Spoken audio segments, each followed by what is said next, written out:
E aí pessoal, tudo certo? Aqui quem fala com vocês é o Jason, sejam bem-vindos ao HistoriaTube. O vídeo de hoje ele é muito especial porque ele foi gravado em live, isso mesmo, eu fiz uma live aqui ontem no YouTube e também lá no Facebook e na Twitch.tv. Por falar nisso, os links para o Facebook, Instagram e Twitch estão na descrição, beleza? Além disso, peço agora que você se inscreva no canal, ative o sininho que nós temos vídeos toda semana ligados a conteúdos publicados diretamente no site historiastudio.com.br. O link para este conteúdo também está na descrição, beleza? Você vai encontrar lá um artigo completo sobre a história do basquetebol e também que foi baseado para poder fazer essa live e o vídeo que vocês vão ver agora. Lembrando, a live tem meia hora, por isso eu cortei um pedacinho da live e trouxe para vocês um pedaço mais interessante, vamos dizer assim, da live para que vocês possam assistir. E se vocês gostarem do conteúdo, deixa o gostei e vai aqui em cima, no cardzinho que está aqui no canto, vai aparecer agora, você vai clicar nesse card e você vai conseguir assistir toda a live que eu deixei gravada aqui no canal. Aliás, ela também está gravada na Twitch e também está gravada lá no Facebook, tá bom? Mas se você quiser assistir toda a live completa, são meia hora de conteúdo, eu tô jogando, vocês vão ver que eu vou jogar NBA 2K20 enquanto eu vou explicando a história do basquete, jogando inclusive com Los Angeles Lakers, que hoje tem jogo deles, então vamos lá. Podem clicar no izinho aqui em cima para assistir tudo, ou vamos acompanhar aqui esse vídeo bem rapidinho, falando sobre a história do basquetebol pra vocês, beleza? A gente se vê depois da vinheta e valeu!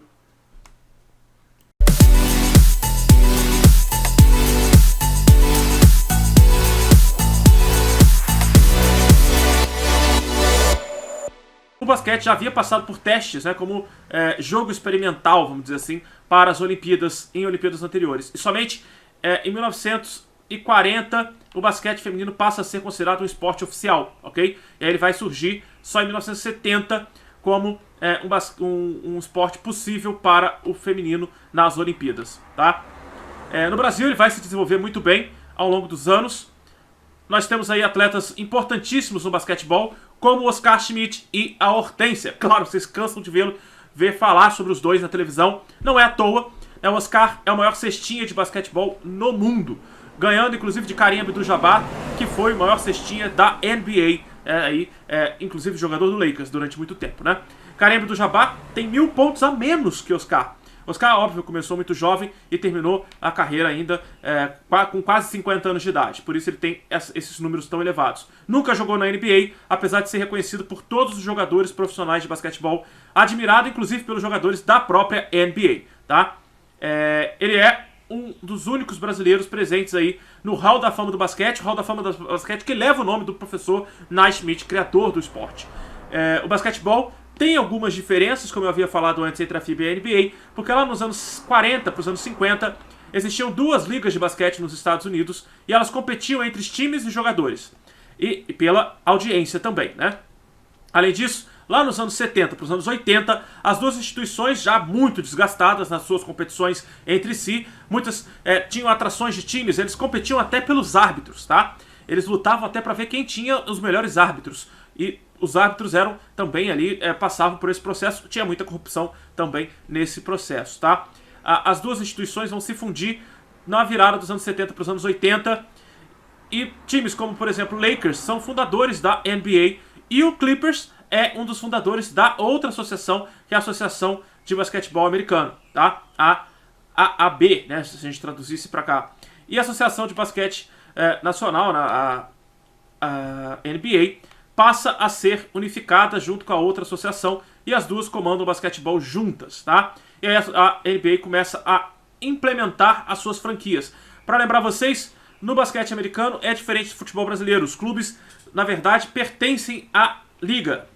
E aí eles são franquias da liga, né? O Lakers é uma franquia da liga que ficava em Minneapolis, a princípio, e depois passa para Los Angeles. Aliás, nenhum dos dois times atuais de Los Angeles nasceram em Los Angeles. Nem o Clippers, nem o Lakers, tá?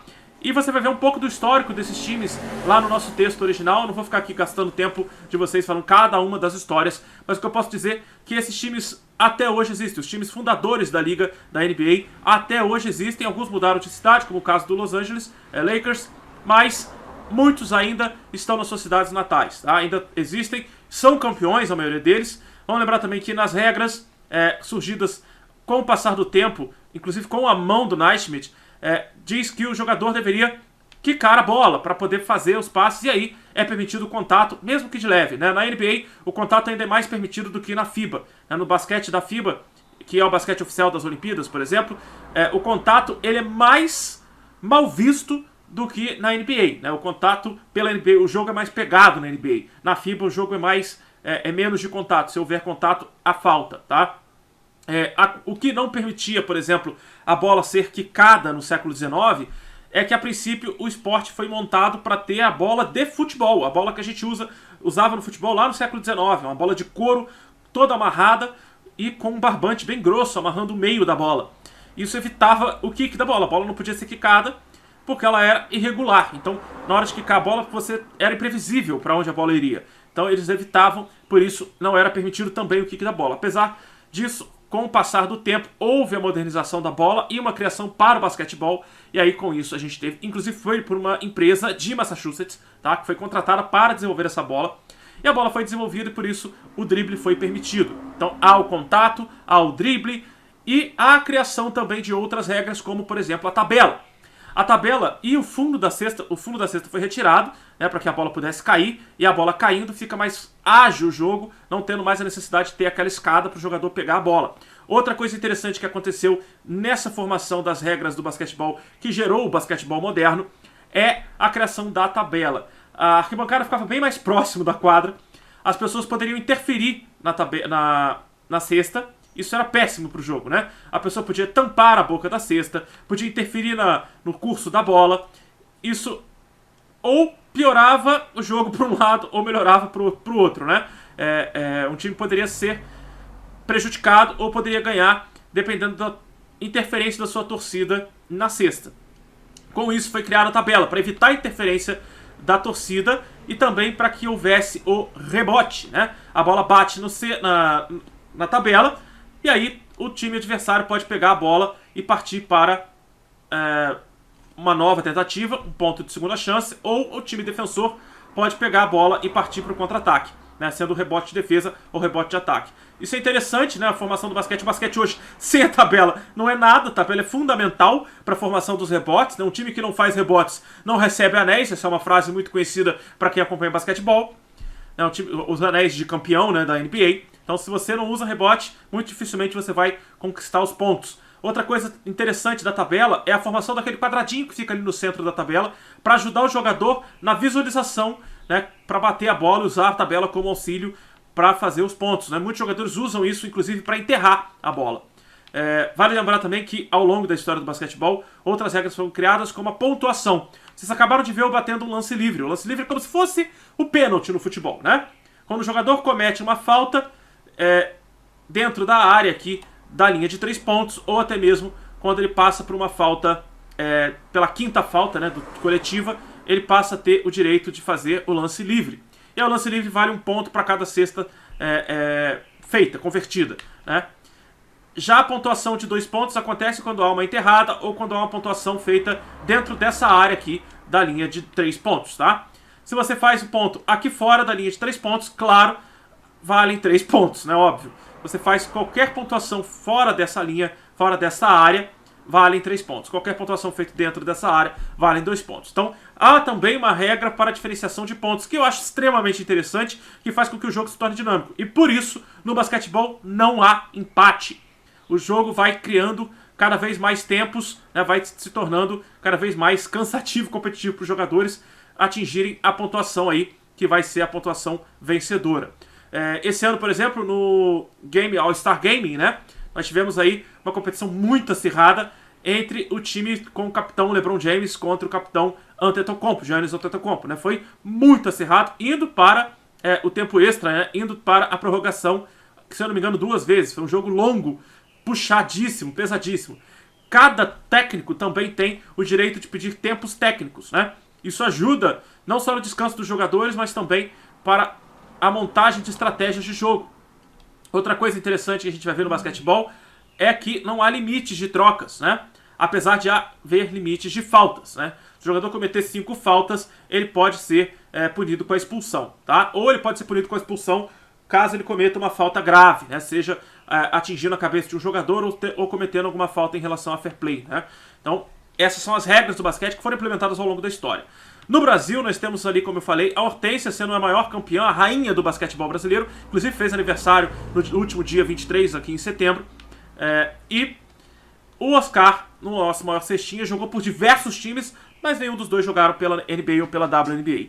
Nós temos grandes jogadores da nossa atualidade que já jogaram pela NBA, inclusive jogando na Califórnia. Muitos jogadores do Brasil passaram pelo Golden State Warriors, que foi campeão aí em algumas temporadas passadas. E nós temos inclusive um jogador que eu agora não me recordo o nome, mas está lá no nosso texto, que jogou bastante tempo pelo Golden State Warriors, aposentou em setembro de 2020 aqui no Brasil, jogando basquete no Brasil, no Novo Basquete Brasil, que é uma instituição que faz um trocadilho aí com a NBA, né, a NBB, que é interessante porque ela trabalha muito com jovens de periferia a questão do basquetebol e prepara os jogadores para os campeonatos nacionais, campeonatos estaduais e até mesmo para a NBA. Como eu estava falando, nós temos um antigo jogador aí aposentado agora que está na equipe técnica do Golden State Warriors, né, para a temporada 2020-2021. Já os próprios jogadores antigos da NBA que jogam hoje na NBB estão se interessando cada vez mais por essa parte técnica da NBA. E nós temos, inclusive, parte técnica que nunca jogou na quadra, de fato, como profissionais. Nós temos um preparador físico do Denver Nuggets, que é brasileiro, é um jovem brasileiro, preparador físico, que não jogou basquetebol profissionalmente na NBA. Então nós temos a participação do Brasil ao longo da história do basquete e reconhecido. Como eu falei, o Oscar é muito reconhecido pelos jogadores de basquete americano pela sua capacidade técnica ao longo da sua história, né? Jogou por muitos anos e fez muitos pontos. Bom, isso era o que eu tinha para falar sobre a história do basquetebol, sobre a história da NBA, de forma resumida e direta para vocês, para o vídeo não ficar mais longo do que já está. Se você quiser acompanhar mais vídeos, se você quiser acompanhar novas lives, se inscreva no canal, deixa o seu joinha, clica no sininho para que você possa receber as notificações. E não se esqueça, acompanhe a nossa rede social principal, que é o Instagram, @StoryStudio. Lá eu posto muito conteúdo para vocês e reposto conteúdo de outras páginas de história, geografia e também de educação. Dou várias dicas sobre os temas. Lá a gente põe mapas mentais e dicas que aparecem também exclusivas no nosso site, além de descontos especiais na nossa loja, lojahistoriostudio.com.br, que está com descontos muito legais para livros usados e seminovos. Tá? Dá uma olhada lá. A gente está vendendo pra caramba. Pode ser que o livro que você queira e precise esteja lá na nossa loja e você vai dar mole de perder essa promoção, tá? Então dá uma olhada na loja, vou deixar o link na descrição do YouTube, beleza? Vou continuar meu jogo aqui e valeu e falou!